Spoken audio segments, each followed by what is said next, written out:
ইয়াকা না'বুদু ওয়া ইয়াকা নাস্তাঈন। হে আল্লাহ, শুধুমাত্র তোমারই ইবাদত করি আর শুধুমাত্র তোমারই সাহায্য চাই। এই মহান আয়াতের মাধ্যমে শুরু হল এক সাহসী, শক্তিশালী এবং ন্যায়ের পথে অটল পদযাত্রা। গত ১ জুলাই বাংলাদেশের রাজনৈতিক ইতিহাসে একটি নতুন অধ্যায়ের সূচনা। এই দিন সূর্য যখন পূর্ব আকাশে উদিত হল, ঠিক তখনই রচিত হতে লাগল এক নতুন স্বপ্নের গল্প, ন্যাশনাল সিটিজেন্স পার্টি বা এনসিপি এর ন্যায়ের পদযাত্রা।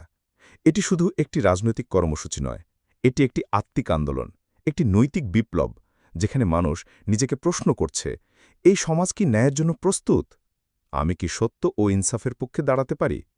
এই পদযাত্রার শুভ সূচনা করেন জাতীয় নাগরিক পার্টির সদস্য সচিব জনাব আক্তার হোসেন।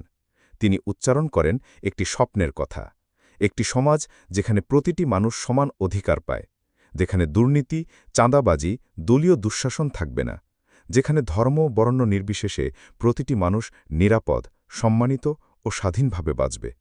এই মহৎ যাত্রায় তার সাথে রয়েছেন এক ঝাঁক আলোকিত তরুণ, তাদের চোখে আগুন, হৃদয়ে ইনসাফের দীপ্তি। আমাদের হাসনাত নেতৃত্বের প্রতীক, যিনি ভয়কে জয় করে অন্যায়ের বিরুদ্ধে দাঁড়াতে শিখেছেন। সার্জিস যুক্তির দীপ্ত আলো, যার কণ্ঠে প্রতিবাদ, কলমে প্রতিরোধ। নাহিদ গণমানুষের হৃদয়, যিনি শহরের অলিগলি থেকে গ্রাম বাংলার মাটির গন্ধ নিয়ে এসেছেন পরিবর্তনের বার্তা। সামান্থা বিপ্লবী নারী জাগরণের কণ্ঠস্বর, একজন যোদ্ধা যিনি সত্যিকার মর্যাদা দিতে দৃঢ় প্রতিজ্ঞ। ডাক্তার তাসনিম জারা সমাজের শুশ্রূষক, একজন চিকিৎসক যিনি শুধু শরীর নয়, সমাজের অসুস্থতাকেও সুস্থ করতে চান। এবং তাদের পাশে আছেন আক্তার ভাই, যিনি অভিভাবকের মতো এই কাফেলাকে নেতৃত্ব দিচ্ছেন সামনে এগিয়ে যাওয়ার জন্য।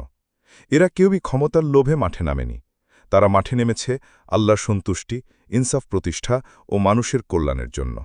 তারা বলছে, আমরা গোলামি চাই না, চাই না অন্যায়ের সাথে আপোষ। আমরা এসেছি সকল জিঞ্জিরকে পদদলিত করে মুক্তির পথ রচনায়। তাদের পদযাত্রা চলছে বিভিন্ন জেলা, বিভাগ, গ্রামগঞ্জ, পাহাড় সমতল পাড়ি দিয়ে। তারা ছড়িয়ে দিচ্ছে এক সোনালী বার্তা, আসুন আমরা একসাথে ন্যায় সমাজ গড়ি। এই কাফেলা কোনোদিন থামবে না, না গরমে, না ঝড়ে, না ভয় দেখিয়ে। এই কাফেলা এগিয়ে যাবে ইনশাল্লাহ, ততক্ষণ পর্যন্ত যতক্ষণ না বিচারহীনতার অন্ধকার দূর হয় এবং আলোকিত এক সমাজ প্রতিষ্ঠা পায়। তোমরাও আসো এই কাফেলায়, তোমার হাত বাড়াও, হৃদয় খুলে দাও, কারণ এই যাত্রা কেবল এনসিপির নয়, এটি তোমার, আমার, আমাদের সকলের। এটি একটি জাতির আত্মার জাগরণ। ভিডিওটি ভালো লাগলে সাবস্ক্রাইব, লাইক দিয়ে